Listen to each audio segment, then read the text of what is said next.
Carl Jung identified a psychological pattern so unsettling that he described it as one of the most difficult transformations he had ever seen in human behavior. In numerous cases, he observed patients, especially empaths, who appeared fragile and kind until something within them shifted. These individuals, whom I refer to as the awakened ones, embodied Jung's concept of shadow integration. Their transformation not only reshaped their own lives, but also influenced how we understand modern psychology. For decades, Jung studied empathic individuals whose experiences reflected the principles of shadow work. His findings continue to unsettle psychologists today. He showed that the kindest people are not weak. They are unrecognized sources of strength waiting to emerge. Jung's case notes from his Zurich clinic revealed a recurring pattern. Patient after patient arrived with the same story. Empaths had been gradually worn down by those closest to them, people who claimed to love them. They carried unexplained bruises, internalized blame for their depression, and apologized simply for existing. Jung recorded this across dozens of cases. These individuals had lived as emotional containers for others' struggles, alcoholic parents' anger, unfaithful partners, or dysfunctional families. They were what could be described as the shock absorbers of their social circles, embodying Jung's observation that sensitive people often absorb collective psychological burdens. But here is what disturbed Jung most. These empaths didn't just survive abuse, they organized it within themselves. When describing their relationships, Jung expected confusion and fragmented thought. Instead, he found something startling. They had not simply been broken by mistreatment. They had been analyzing it. Jung discovered that empaths often kept precise mental accounts of everyone who had harmed them. They understood their abusers' triggers, vulnerabilities, and deepest fears, mapping emotional behaviors with remarkable accuracy. They had never applied this ability, not once, until something forced them beyond their limits. Jung described the empath's mind not as a victim's journal, but more like a strategist's war room, prepared for the moment of activation. If you've ever felt underestimated in your awareness, write this in the comments. I notice everything. Jung realized he wasn't speaking with victims. He was sitting across from what I would call hidden psychological experts, individuals whose abilities reflected his theories on advanced psychological functions. The brilliance of these empaths wasn't in creating something new, but in what could be described as emotional archaeology. They had the capacity to uncover people's deepest wounds simply by observing subtle facial expressions. Jung began testing these skills. He introduced colleagues without giving the patients any background. Within minutes, they could point out childhood pain, recurring relationship dynamics, and even professional insecurities. Their accuracy stayed above 95%. Here's what unsettled Jung as he documented his findings. These empaths weren't mystical. They were simply paying attention at a level most people rarely achieve. What others dismissed as intuition, they considered careful data gathering. Jung came to see something groundbreaking about empaths. They don't just feel emotions more deeply, they also process emotional information more quickly and with higher precision than others. Their minds are wired to detect patterns in human behavior, yet society convinced them this strength was a weakness. Each time they tried to reveal the lies, the manipulation, or hidden motives they observed, they were labeled as too sensitive or overly emotional. They learned to quiet themselves, to question their own perceptions, and to apologize for noticing what others refused to see. Yet truth doesn't vanish simply because it's unspoken. It lingers, building over time. In these situations, it had been gathering for decades. Jung noted that empaths don't unravel because they feel too deeply. They unravel when told their feelings are invalid. He recognized these individuals weren't experiencing breakdowns, they were reaching breakthroughs. Jung identified a recurring theme among his empath patients. Their transformation wasn't gradual but sudden, an explosive shift tied to what he described as shadow integration under severe pressure. The common trigger was betrayal. Not just any kind, but betrayal from someone they had fully trusted and defended. Again and again, Jung recorded similar patterns. Empaths uncovering infidelity, financial deceit, or emotional manipulation from their closest relationships.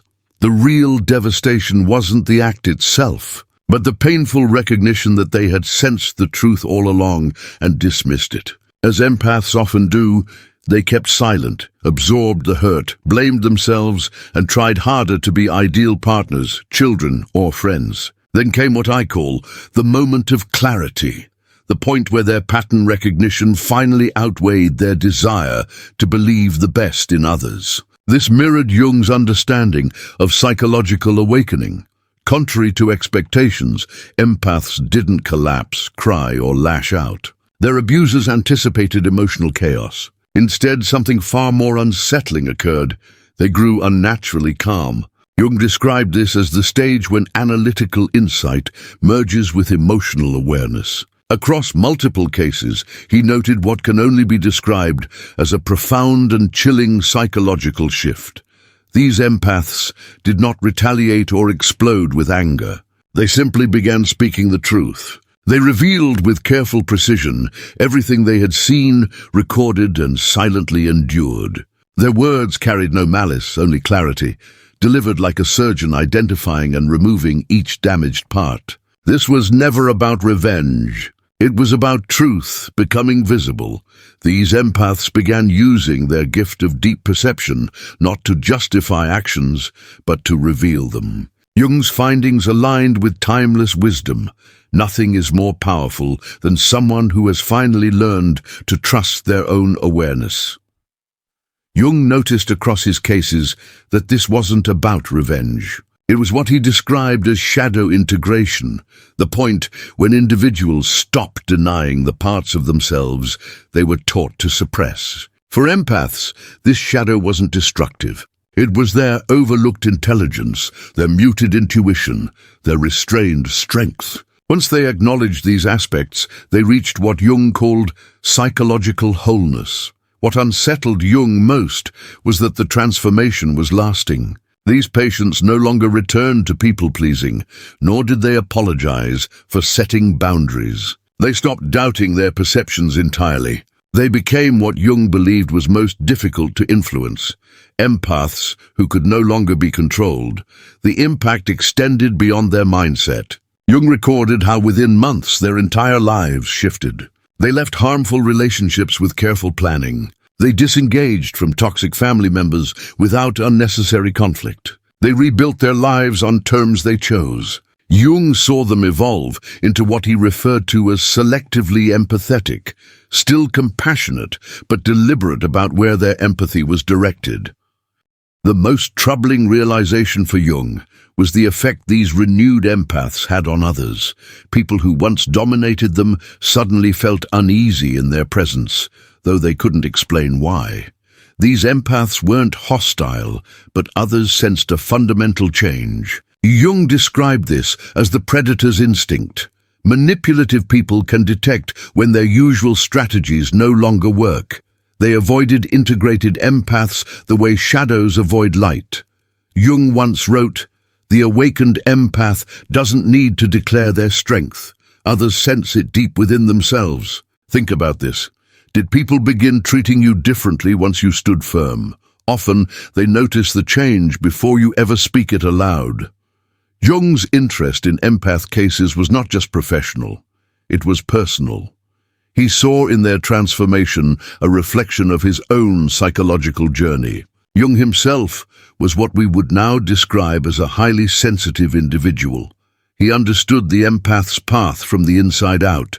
He knew the difficulty of perceiving what others could not and feeling what others refused to face. These cases pushed him toward an unsettling question. What happens when empaths stop acting as society's emotional shock absorbers and begin to apply their abilities with intention? For years, Jung observed these patients after their integration. What he found was both striking and troubling. Many became remarkably successful. Their businesses thrived because they could recognize clients' true needs before they were expressed. Their relationships grew healthier because they could identify emotional manipulators almost instantly. Their choices proved reliable because they fully trusted their intuitive intelligence.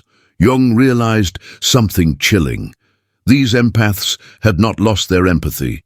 Instead, they had become fully empathetic and at the same time entirely strategic. They could influence others as easily as they had once been influenced. Their understanding of human psychology gave them an almost unmatched presence in social situations. Yet, what unsettled Jung most was their restraint. These transformed empaths did not use their power to harm. Though they had the ability to dismantle anyone who once hurt them, they chose instead to simply remove toxic people and continue forward.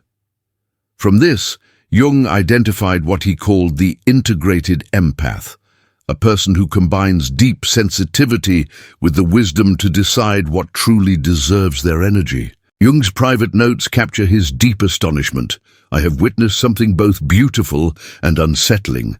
These individuals became what every manipulator dreads most, people who can fully see through them, yet no longer depend on them for anything. If you've reached a stage where you can understand others clearly, but no longer seek their validation, you can affirm, 'I see you, but I don't need you.'" These empathic transformations didn't occur in isolation. Jung carefully recorded how their shifts impacted every system they belonged to. Family dynamics broke down not because they caused destruction, but because they stopped supporting unhealthy patterns. Alcohol-dependent relatives had to confront their addictions without using empaths as emotional outlets. Depressed family members needed to find new forms of validation. Manipulative siblings could no longer treat these transformed empaths as psychological targets. What convinced Jung of the true strength of awakened empaths was how their transformation forced others around them either to grow or to reveal their real character. The healthy individuals in their lives drew strength from their example, while toxic ones exposed themselves through desperate attempts to pull the empaths back into old behaviors. Jung noticed something I call the empath's mirror effect. These transformed individuals didn't need to challenge dysfunction directly anymore. Their very presence reflected issues back to others with uncomfortable clarity.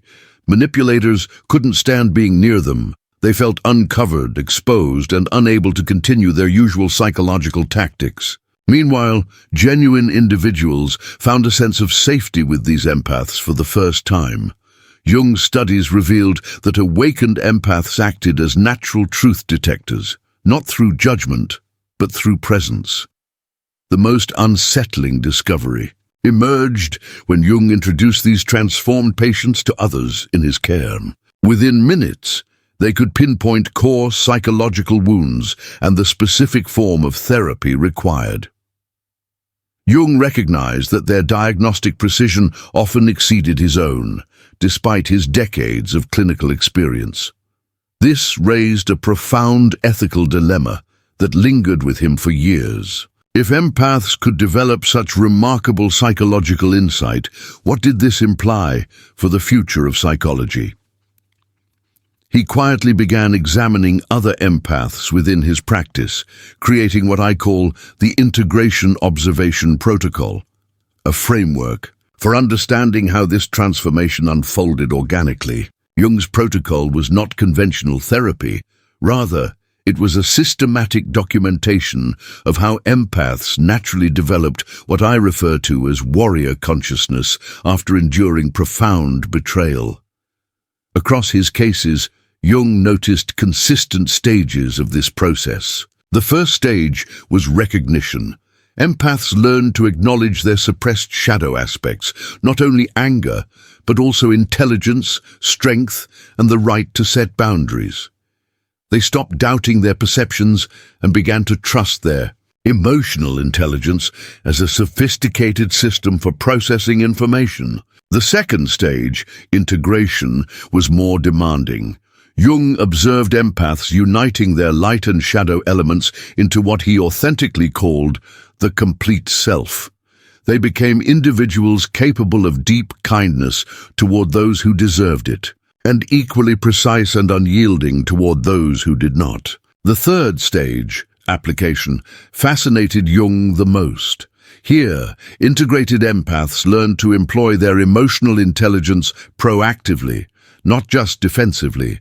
They evolved into what can be described as psychological architects, individuals who could interpret, influence, and navigate human systems with exceptional accuracy. Jung realized that once transformed, these empaths were no longer vulnerable to exploitation. They detected manipulation long before it could take hold and neutralized it at its source. In doing so, they not only healed themselves, but became far more resilient than ever before. They developed resilience against psychological abuse while preserving their ability to give and receive genuine love. Jung's private notes highlight his deep admiration. "I have witnessed the growth of compassion aligned with wisdom." These individuals now represent some of the most mentally resilient people I have ever met. The final stage of this process was what Jung described as the natural return to service. These integrated empaths did not grow detached or indifferent. Instead, they became intentional in sharing their abilities. They used their strengths to guide other empaths toward transformation, forming what Jung recorded as a network of highly resilient individuals. Jung's work with these empath cases produced ripple effects that still influence thinking today. He concluded that empaths were not mentally unwell, but rather evolutionarily advanced individuals navigating systems that exploited their gifts. Jung began to view empathic sensitivity not as a flaw to be corrected, but as a rare psychological strength that required understanding and protection. At the same time, he noted a troubling risk. In harmful environments, these same abilities could become destructive. An empath who confronted their shadow without ethical grounding might turn highly manipulative.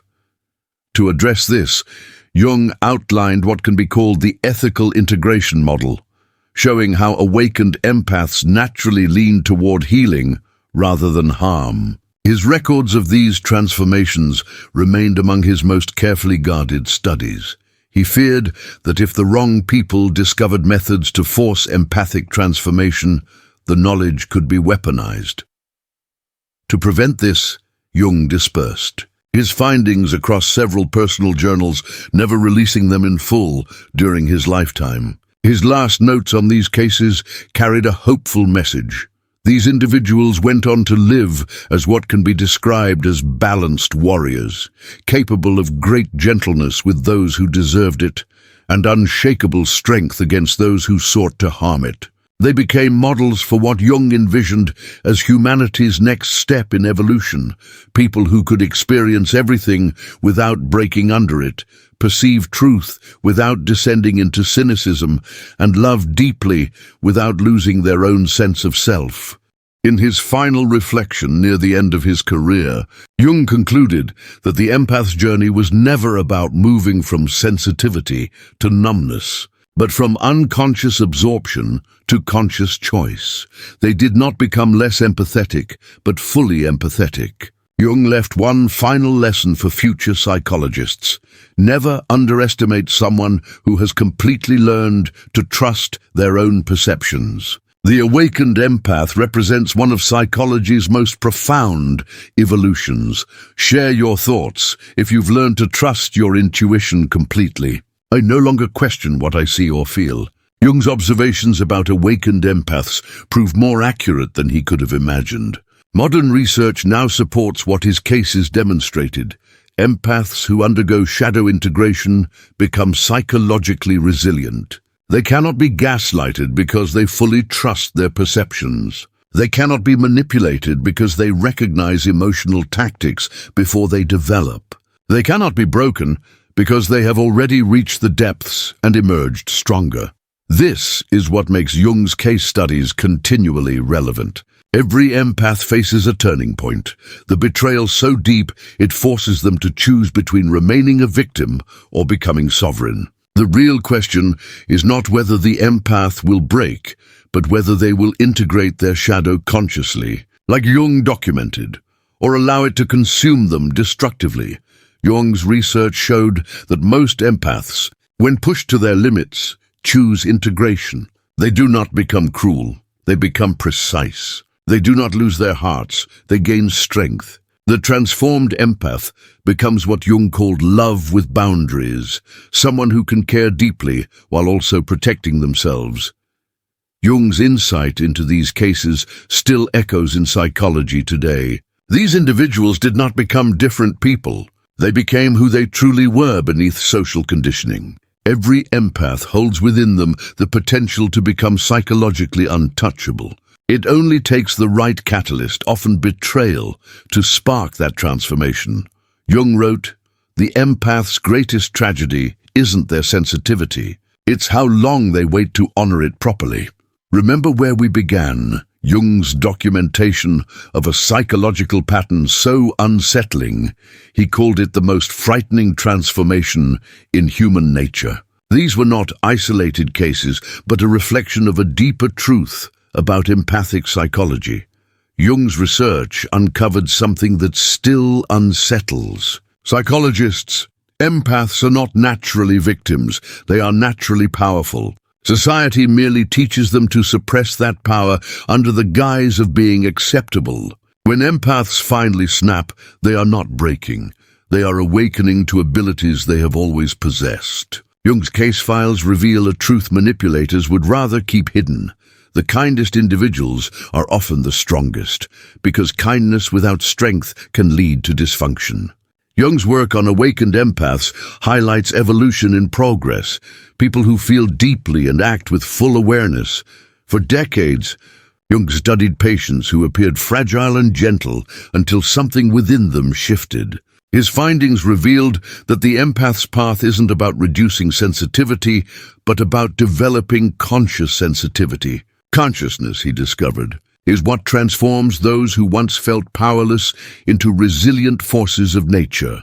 The most powerful insight from Jung's research is that these transformed empaths never lost their ability to love. Instead, they learned to extend that same love to themselves as fiercely as they once gave it to others. If you identify as an empath, remember this: your sensitivity is not a weakness, it is your strength. The moment you learn to use it with intention is the moment you become truly powerful. Not a threat to the innocent, but a challenge to anyone who seeks to exploit you. This is exactly what the world needs.